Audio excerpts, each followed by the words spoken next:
Então pode aplaudir ele bem bonito. Ele entra na fornalha para nos ajudar hoje. Amém? Pastor, estou passando pela prova. Pois ele está dentro da prova junto com você. Fica tranquilo. Amém? Pode sentar, irmãos. Que a graça de Deus esteja conosco. Já é a nossa terceira reunião do dia hoje. E nós estamos orando por libertação. Eu queria que você pegasse a sua Bíblia no Salmos 34. Nós vamos iniciar aqui hoje falando aqui sobre desenvolver a nossa oração, irmãos. Eu sei que é um tema muito recorrente esse, quando se trata de oração, porque quando se fala de oração, tem muitas pessoas que ela diz, eu estou orando, eu estou recebendo oração e muita coisa não acontece na minha vida. Mas a Bíblia é muito clara, quando o Senhor nos ensina, que não é por muito orar que nós seremos ouvidos. Ela não fala que nós temos que orar 24 horas, né? Mas nós precisamos orar com entendimento.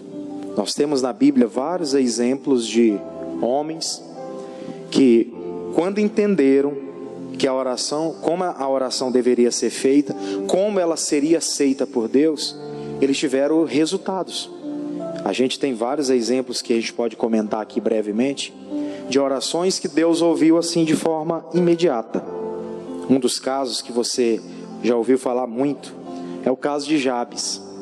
Jabes quer dizer nascido com dores. Só que ele fez uma oração: Deus me abençoe muitíssimo. E a Bíblia não dá mais detalhes da oração dele, mas ela dá uns pontos contínuos, né? A oração dele não parou ali, teve uma continuidade. E a Bíblia diz que ele se tornou mais ilustre entre seus irmãos. Foi uma oração que ele fez, sincera, que Deus respondeu de forma imediata. Outro caso que a gente pode contar é o do Ezequias, lá em Isaías 38. O Ezequias recebeu uma palavra que veio direto do profeta, enviado por Deus. E quando ele recebe aquela palavra, que era uma palavra que era de sentença, que ele ia morrer, era para ordenar a casa, que não ia ter jeito para ele, a Bíblia diz que ele vira o rosto para a parede e ele faz a oração dele a Deus, sincera, expondo toda a realidade do que havia dentro dele, do que havia sucedido durante a vida também. Ele expôs tudo. A palavra diz que veio o profeta, não saiu daquela casa, mas antes dele sair daquele lugar, ele volta e diz para ele: pode ficar tranquilo que Deus vai te acrescentar mais 15 anos. Uma oração que ele apresentou a Deus toda a verdade, Deus respondeu de forma imediata. Outro caso que a gente pode comentar é o de Davi. Ele cometeu o erro, como todo mundo sabe, e no Salmo 51, Davi ele chega a orar a Deus e pedir misericórdia. E ele fala toda a verdade: eu pequei contra mim, eu sei, mas eu pequei também contra ti. Não retire de mim o teu espírito, mas renove em mim o espírito reto. Eu fiz o que não agradava ao Senhor, não sou mais digno de determinadas coisas, mas tem misericórdia de mim. Não retires de mim a tua essência. E Deus teve misericórdia dele por causa da sinceridade, da verdade, daquilo que ele expôs através daquilo que ele falava na sua oração. Não escondeu nada. Tudo que tinha de ser tratado com Deus, ele tratou. Não ficou se ocultando. Outro caso que a gente pode mencionar é o do profeta Jeremias, que diante de Deus ele estava, e todas as vezes o povo vinha para estava naquela batalha, se distanciando de Deus. E tem até algumas pessoas que dizem que ele era o profeta chorão, né? Que ele chorava o sofrimento do povo, as lamúrias. Era alguém que se colocava diante de Deus em sinceridade e em verdade nas suas orações, para que Deus respondesse o povo. Ou seja, dentro da Bíblia nós temos vários exemplos de pessoas que souberam desenvolver uma vida de oração diante de Deus. Quando elas precisavam de algo, elas sabiam como se chegar até Deus para receber de Deus aquilo que elas estavam pedindo. Elas não iam de qualquer maneira. E aqui no Salmo 34, como eu falei, versículo de número 8, nós vamos ler a partir do versículo 8. Salmos 34, versículo de número 8. Facinho o livro de Salmos, capítulo 34, Salmos 34, versículo 8. Diga graças a Deus. A nossa vida de oração precisa ser mais desenvolvida. Diz assim o versículo 8, está na tela para você acompanhar. Diz: provai e vede que o Senhor é o quê? É bom. Bem-aventurado o homem que nele confia. Temei ao Senhor, vós os seus santos, pois não tem falta alguma aqueles que o temem. Os filhos dos leões necessitam e sofrem fome, mas aqueles que buscam ao Senhor de nada têm falta. Então, fica muito claro para nós aqui, que se depender de Deus, ninguém estava vivendo sofrimento. Glória a Deus por isso. Alguns irmãos aqui, não sei, alguns que fazem até a obra, tiveram a oportunidade de ontem, de ouvir a mensagem lá na igreja do Anjo da Guarda, que o pastor Jamil pregou. Ele começou tratando o seguinte: olha, nós não somos culpados de estarmos enfrentando lutas, não somos culpados por estarmos enfrentando algumas adversidades, mas nós carregamos alguma culpa quando não lutamos para mudar a situação. Você entende? Nós não somos culpados de estar se levantando doença, não somos culpados de estarmos passando por crises, não somos culpados por estar passando por algumas adversidades, mas nós nos tornamos culpados a partir do momento que sabemos que temos um Deus que está disposto a nos abençoar, mas nós não movemos um dedo para que Ele possa fazer alguma coisa em nosso favor. Nós não tomamos nenhuma decisão, nenhum ponto de partida é dado para que aquela situação seja mudada, seja transformada. É típico assim: eu sou de Deus e eu recebi algum tipo de diagnóstico médico. Se eu sou de Deus, eu fui diagnosticado com alguma enfermidade, aquilo foi falado para mim, eu acredito, meu Deus é o Deus que cura, que liberta, que transforma. Eu acredito pela palavra que Ele já fez a obra na cruz, não preciso mais sofrer. E eu estou sentindo no meu corpo o problema, foi diagnosticado pelo médico, eu não vou negar isso. Só que eu vou para diante dele, através da minha oração, apresentar a Ele essa palavra que eu acredito nela e que Ele me disse. Ele diz: provai e vede que o Senhor é bom. Então, Senhor, o Senhor disse que o Senhor é bom pela Tua palavra. Lá no Isaías 53, versículo 4 e 5, o Senhor nos ensinou que pelas Tuas feridas fomos sarados, que o castigo que nos traz a paz estava sobre Ele, nós já fomos restaurados. Ou seja, não existe mais nada que o Senhor não possa fazer por nós, tudo está à nossa disposição. Então, em oração, você fala toda a verdade do que está sentindo, da angústia que veio depois da informação que chegou. Recebi o diagnóstico, me entristeci, estou preocupado, veio uma angústia no coração, mas eu quero orar aqui para o Senhor trazer paz para o meu coração, para que o Senhor coloque dentro de mim a certeza de que não existe mais nada, de que eu vou fazer o exame, no próximo exame não vai dar mais nada, eu estou fazendo o tratamento, o acompanhamento, e quando eu voltar lá no retorno médico não vai ter mais nada. Ou seja, a pessoa ela vai provar que Deus é bom, porque ela moveu a sua fé, ela agiu de alguma forma. Algumas semanas atrás o pastor falou aqui sobre o livro de Tiago. A fé sem obras é o quê? É morta, é inoperante, não tem poder de atuação. Então é importante a pessoa entender isso. Quando ela entende que Deus está à disposição dela e que ela só precisa conhecer e ter contato com esse seu Criador, e ela entender que as lutas elas vêm, não tem para onde corrermos, nós não podemos fugir das lutas, muito pelo contrário, nós temos que ir de encontro a ela e não voltar senão depois de ter destruído. Foi isso que ele usou lá a palavra do servo dele, que disse: eu não voltei sem antes ter destruído todos os meus inimigos. E é isso que nós fazemos, nós oramos a Deus e não paramos de combater, não paramos de lutar, enquanto não vencermos aquela batalha. Tem gente que está passando por uma luta, ora um dia, ora no segundo dia, no terceiro dia ela está cansada, ela está desanimada. E assim, infelizmente, ela não vai alcançar nada. Aí eu queria que você deixasse aqui, nós vamos para Mateus capítulo 14, Novo Testamento, Evangelho de Mateus capítulo 14. O que eu faço para então desenvolver? O senhor falou aí que eu preciso desenvolver uma vida de oração, mas quais são os passos que eu preciso dar para que eu possa ter esse resultado? Nós vamos falar aqui rapidinho de alguns passos que você deve dar. Olha só que interessante isso. Evangelho de Mateus capítulo 14. Evangelho de Mateus capítulo 14. São palavras de Jesus, atitudes que Jesus tomou. Olha só. Mateus 14, versículo 23. Só vou ler esse versículo com você, só para enfatizar aqui o nosso entendimento. Evangelho de Mateus capítulo 14, versículo 23. Diga graças a Deus por isso. Olha só o que diz aí a palavra. Diz assim, ó: e despedida a multidão, subiu ao monte para fazer o quê? Para orar. De que forma?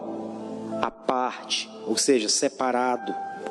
E chegando já à tarde, estava ali só. Você já conhece a história aqui? aquela passagem que ele anda por cima do mar, né? Anda por cima das águas. Ele estava ali pregando para a multidão, já estava ficando a noite, entardecendo. Ele pede para os discípulos pegar a embarcação, seguir adiante, enquanto ele ficaria ali para despedir a multidão. Ele despede a multidão, e depois que ele despede a multidão, ele vai para o monte orar. Já era a tarde, né, do dia seguinte, e ele ainda estava lá orando. Jesus, ele entendia que depois de ter combatido, depois de ter gastado energia, né, no mundo espiritual, combatendo, ajudando pessoas, né, repreendendo os demônios, usando a autoridade para expulsar as enfermidades, as dores que as pessoas enfrentavam, ele precisava se renovar e ir diante de Deus, para que ele pudesse ter força para o dia seguinte, porque como homem, ele ainda estava na natureza carnal, sentia as necessidades, sentia as fraquezas, precisava se renovar. Essa é uma das coisas que muita gente não entende. Nós estamos num período de batalha. Às vezes você sabe a batalha que você enfrenta, só você e Deus sabe. Batalha na família, batalha financeira, batalha na saúde, batalha por algumas afrontas que surgem, problemas de todas as ordens. Nós semanalmente, diariamente, nós temos problemas a serem resolvidos. E tem pessoas que elas estão usando só ferramentas carnais. Elas estão usando argumentos naturais para tentar resolver algumas coisas.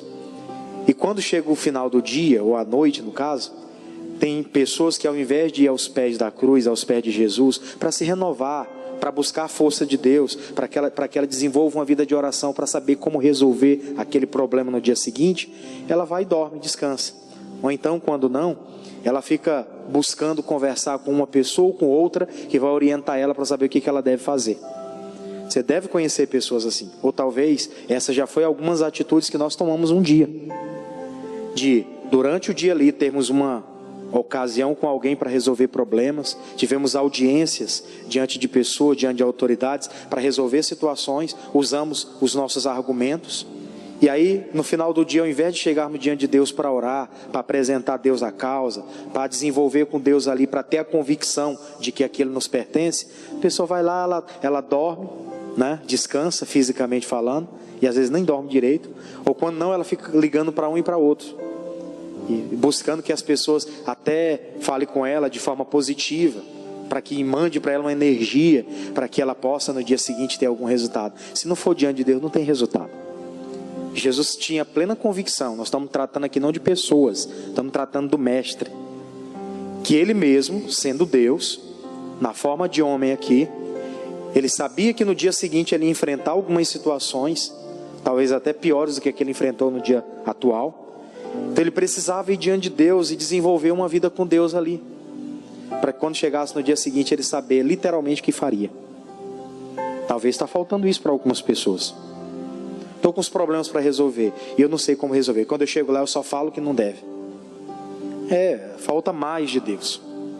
Falta buscar mais essa estrutura para chegar diante de algumas situações e ter a capacidade de resolver, ter a capacidade de solucionar. Eu não vou ler com você aqui, mas vou pedir para colocar na tela, capítulo 6, versículo 6 de Mateus mesmo. Mateus 6,6. Você já conhece de cor e salteado, mas eu quero comentar. Diz assim, mas tu quando orares, faça o quê? Entra no teu aposento e fechando a tua porta, ora ao teu pai que vê o que está oculto, e o teu pai que vê o que está oculto fará o quê? Te recompensará. Ou seja, Deus não trabalha, né, de forma visível.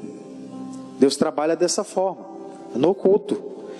Tem resultados que vão aparecer amanhã, porque lá no oculto, no secreto, você esteve combatendo. Os resultados vão chegar. Tem pessoas que vão aparecer, vão sair do anonimato, vão aparecer, mas porque lá no mundo espiritual, lá no secreto, ela já vinha desenvolvendo uma vida com Deus. E chega a hora que aparece. Não se pode esconder uma cidade edificada atrás de um monte. Não se pode. Uma hora ou outra vão descobrir. Da mesma forma, quem está ligado com Deus, os problemas não tem como ficar. As lutas, elas não vão ser, né, repentinas, ou não vão ficar ali o tempo todo. Vai chegar um momento que ela não vai resistir mais. Não é à toa que ele diz, sujeitai-vos a Deus, resistir ao diabo, ele fará o quê? Fugirá. Ele não fica mais por quê? Porque a pessoa criou estrutura. Ela desenvolveu uma vida com Deus, onde a luz, as trevas não podem predominar. Já não tem mais poder de atuação. Por isso que ele fala, toda vez que você entrar para orar, fala com o pai que está em secreto, lá no seu quarto. Tem coisa que você não vai contar nem para o pastor, nem para ninguém. Tem coisa que é sua com Deus. Tem coisa que sim, você vai precisar de uma concordância. Tem coisa que você vai precisar de uma voz de comando. O pastor pregou aqui uma vez sobre isso, sobre voz de comando. Uma voz de autoridade que vai te liderar. Mas tem coisas que não. Você sabe que é secreta, é você e Deus. Você não vai conseguir vencer assim, expondo e pedindo oração para todo mundo. Eu sempre comento isso aqui. O fulano tal está doente. Vamos pedir oração em todas as igrejas. Pior loucura que alguém faz. Tem pessoas que estão em outros lugares que elas não... Tem lugares aí, não vou criticar ninguém, mas tem lugar que eles não acreditam na cura. A gente faz culto de libertação aqui, de cura, e tem lugares aí que critica. Essas igrejas, só fala de demônio. Nós estamos falando aqui de Jesus, é ou não é? Nós estamos falando em expulsar o demônio no nome de Jesus. Mas ele só entende uma coisa, não entende nada. Então é interessante a gente olhar por esse lado. Ele precisava desenvolver uma vida com Deus, ele sabia. Tem que ser algo individual. Tem coisa que não adianta expor. Eu estou com um problema de saúde. Adianta eu chegar aqui, o irmão Bruno, o irmão Emerson, eu estou com os problemas aqui sérios. Eu chego para ele, chego para o outro, daqui a pouco eu chego para o pastor Brandão, chego para a irmã Cristina. Aí todo mundo sabe dos meus problemas. E tem alguns até que vão criticar. Eles vão criticar, mas não é de Deus. É assim ou não é? Tem gente que vai criticar. Por isso que eu sempre comento, você vai falar com quem pode te ajudar. E tem casos que é só você e Deus, é particular. A mulher do fluxo de sangue, ela entendeu isso. Que se ela fosse expor o problema dela para os outros, ela nem poderia ficar ali no meio. Mas ela pôs no seu coração, enfrentou a multidão, tocou na orla das vestes de Jesus, extraiu virtude e foi curada. Jesus perguntou, quem me tocou? E os discípulos, é muita gente. O Senhor pergunta quem te toca. E ele insistiu, que ele queria o testemunho daquela mulher. E ela falou, foi eu. Deu o testemunho dela ali, e ali a obra foi completa na vida dela. Precisou ela expor. Ela expôs porque Jesus pediu ali naquela hora. Glória a Deus. Mas ela sabia, se ela fosse no secreto com Deus, lá no secreto com Deus ela teve a vitória. Quando ela tocou nas vestes, foi só a confirmação da cura do fluxo. Porque lá atrás ela já vinha determinando, se eu tocar, eu vou sarar. Isso era uma decisão que ela tinha dentro dela, ela tinha desenvolvido isso dentro dela. Começa aqui dentro, depois se manifesta no físico. Aí eu vou deixar aqui, vamos para Tiago capítulo 4. Vamos lá, Tiago capítulo 4. É livro de Tiago, né? É uma das cartas destinadas às igrejas de forma universal, né? Olha só, Tiago capítulo 4. Depois de Hebreus, temos a carta de Tiago. Capítulo 4, eu vou ler o versículo 8. Olha só que interessante isso aqui. Foi o que eu falei agora há pouco aqui. A iniciativa deve ser sempre nossa. Deus está sempre pronto. Tem gente que está aí chorando, oh meu Deus, estou passando uma luta, Deus não está olhando para mim. Deus está sempre pronto. Mas a iniciativa deve ser nossa. Sou eu que tomo iniciativa. Se dependesse de Deus, como eu falei no princípio, todo mundo estava livre, todo mundo estava curado. Que a obra na cruz foi o suficiente. Não precisa de mais nada. Olha só, Tiago 4:8. Chegai-vos a Deus, e Ele se chegará a quem? A vós. Limpai as mãos, pecadores, e vós de duplo ânimo, fazer o quê? Purificar os vossos corações. Que tem pessoas que têm duplo ânimo, né? Tem hora que ela está avivada, disposta. Tem hora que ela está desmotivada. Tem hora que ela está decidida mais a jogar a toalha do que a lutar. Por isso que ele diz, chegai-vos a Deus, quer dizer, a atitude primeira deve ser nossa, e Ele se chegará a vós. Primeiro nós tomamos atitudes, e aí Ele vem em nosso favor. Aí ele disse, limpai as mãos, pecadores, e vós de duplo ânimo, purifica o coração. Quem estiver pensando aí, Deus não me ama, eu estou passando por uma luta, eu estou sozinho, não sei o que vai acontecer de mim. Pode parecer bobeira isso, pode parecer coisa pequena, mas tem pessoas que pensam dessa forma. A gente atende pessoas na igreja. De vez em quando tem, às vezes, até casos de pessoas mais experientes na fé que falam isso. Não sei porque que eu estou passando tudo isso. Não sei porque esse mistério de eu estar enfrentando todas essas coisas. Ele disse, você está duplo ânimo. A hora que você está ali avivado, acreditando, e a hora que está meio desanimado. Aí no 9 ele continuou, ele falou: senti as vossas misérias e lamentai e chorai. Converta-se o vosso riso em pranto e o vosso gozo em tristeza. Humilhai-vos perante o Senhor e Ele fará o quê? Ele vos exaltará. Ou seja, tome essa atitude de chegar junto. É por isso que na igreja, a gente sempre fala, a Igreja da Graça já vai completar 44 anos. Nesse tempo todo, sexta-feira é culto de libertação, né? O missionário sempre manteve a mesma linha, pastor Jaime. E sempre na sexta-feira, ele chama as pessoas para oração, para libertação, para repreender o mal, para usar a autoridade que é no nome de Jesus para desfazer problemas. E tem pessoas que elas não identificam que com elas tem algum tipo de problema, e tem. Mas elas se fecham, elas acham que não, e fica por isso mesmo. Aí muitas coisas vão acontecendo simultaneamente, depois a vida da pessoa está uma bola de neve, cheia de problema. Isso que ele disse: humilhe-se perante o Senhor, Ele vos exaltará. Ele fala no versículo anterior sobre se converter. Converta-se o vosso pranto em riso em pranto e o vosso gozo em tristeza. Quer dizer, não era para estar sorrindo pelas lutas que a pessoa está passando, era para ela estar aos pés de Jesus lutando. E tem uns que estão como se nada tivesse acontecendo, tão distantes, e é como se nada tivesse acontecendo. Entra dia e sai dia e muita coisa não muda. Aí vou deixar aqui, vamos novamente para Mateus. Tem bastante conteúdo aqui hoje. Mateus capítulo 7, versículo 7. Olha só. Evangelho de Mateus capítulo 7, versículo 7. A decisão de chegar é nossa. Ele disse assim, ó: pedi e dá-se-vos-á. Buscai e encontrareis. Batei e abri-se-vos-á. Porque aquele que pede recebe, e o que busca encontra, e o que bate, o quê? A porta se abre. Ou seja, mais uma vez aqui fica muito claro para nós que Deus está à disposição. Somos nós que precisamos chegar até Ele. Como eu falei no princípio, falei de Jabes, Ezequias, o Davi, o Jeremias. Foram pessoas que chegaram até Deus. Eles entenderam as necessidades que eles tinham e chegaram até Deus para que Deus pudesse solucionar. Eles reconheceram como é que agradava a Deus para que Deus ouvisse a oração. Era a sinceridade. E sendo assim, as coisas fluíam. Por isso que ele falou: você está precisando de alguma coisa, quem pede recebe.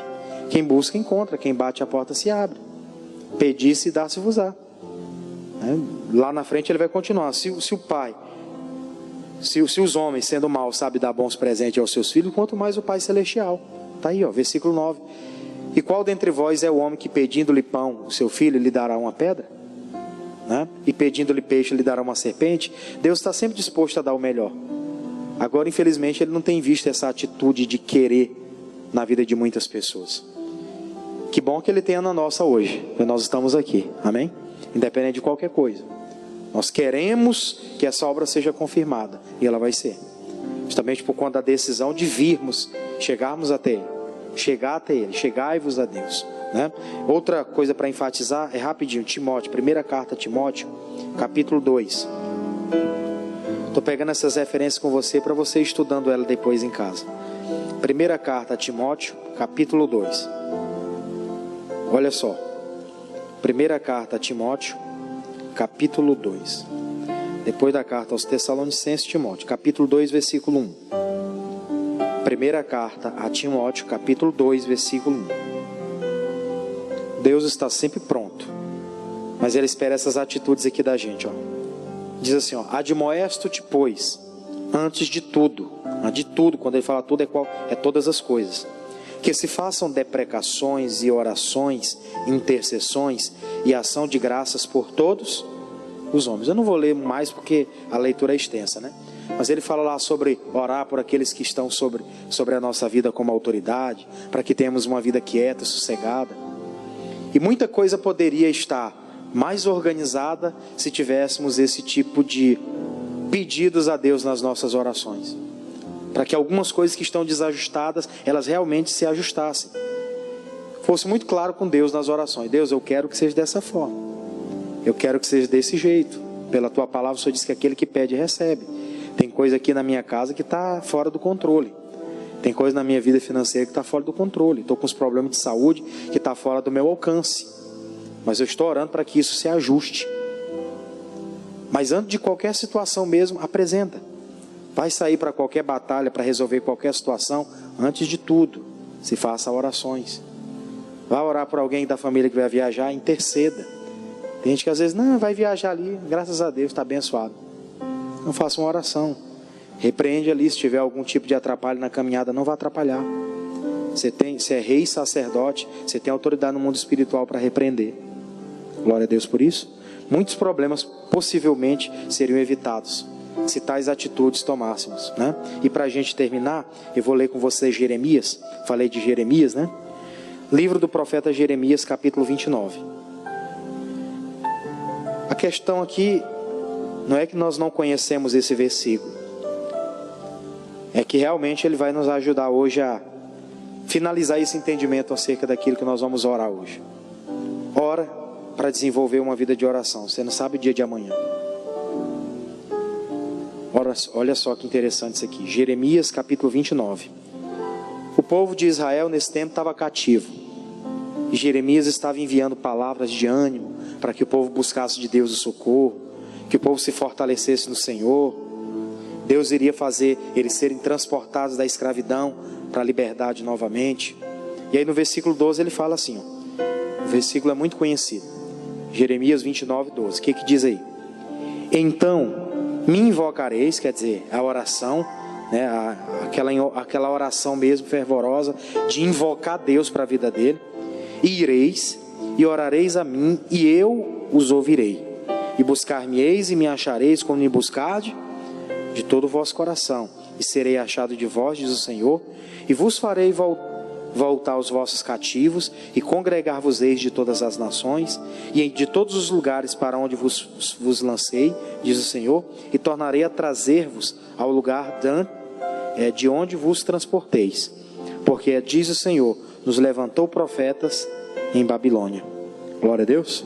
Ou seja, mesmo naquele período em que eles estavam vivendo aquela escravidão na Babilônia, Deus estava disposto a resgatar eles daquela situação. Só dependia deles fazerem o quê? Orar. Eles passaram muito tempo sofrendo, calado. Foi a mesma coisa que aconteceu lá no princípio, na época do Egito, no período de Moisés, onde Deus fala com Moisés na chamada a Moisés, dizendo, olha, eu tenho ouvido, né, as orações, as súplicas do povo, que chegou até os meus ouvidos, as lamentações que aquele povo tem pedido, que chegou até mim, a maldade, né, com que estão colocando lá a opressão sobre eles, chegou até mim, e eu estou enviando você para que vá, fale com o faraó. Ou seja, quando eles oraram, eles passaram muito tempo escravizados sem falar nada, conformados com aquilo que eles estavam vivendo. A partir do momento que eles oraram e clamaram, Deus envia o socorro, Deus envia uma liderança espiritual para resgatar eles. Amém? E hoje Ele tem enviado a palavra, Ele tem nos dado as ferramentas necessárias para a gente combater e vencer as nossas dificuldades. Glória a Deus. Só vai depender da gente. Vamos voltar lá para onde a gente começou? Salmos 34, para a gente terminar. Salmos 34. Muito sério isso. Versículo de número 8. Provai e vede que o Senhor é bom. Bem-aventurado o homem que nele confia. Temei ao Senhor, vós, os seus santos. Quem é pessoa santa de Deus, diga amém. Pois não tem falta alguma aqueles que o temem. Os filhos dos leões necessitam e sofrem fome, mas aqueles que buscam o Senhor de nada têm falta. E que essa falta realmente não seja realidade na nossa vida, não tenha falta nenhuma na nossa vida. Glória a Deus por isso, que as nossas orações estão em dias. Se tem uma batalha aí, nós vamos enfrentar essa batalha de cabeça erguida. Vamos enfrentar, eu estou passando por algumas lutas aí. O pastor sempre tem falado aqui, você tem uma liderança espiritual que você pode pedir socorro através da oração que você vai ter. Se você precisar de apoio, sempre tem homens e mulheres de Deus dispostos a nos ajudar. Unir a fé com a nossa para que a gente seja liberto. Vamos orar então? Fica de pé, vem aqui na frente, vamos fazer a oração da fé.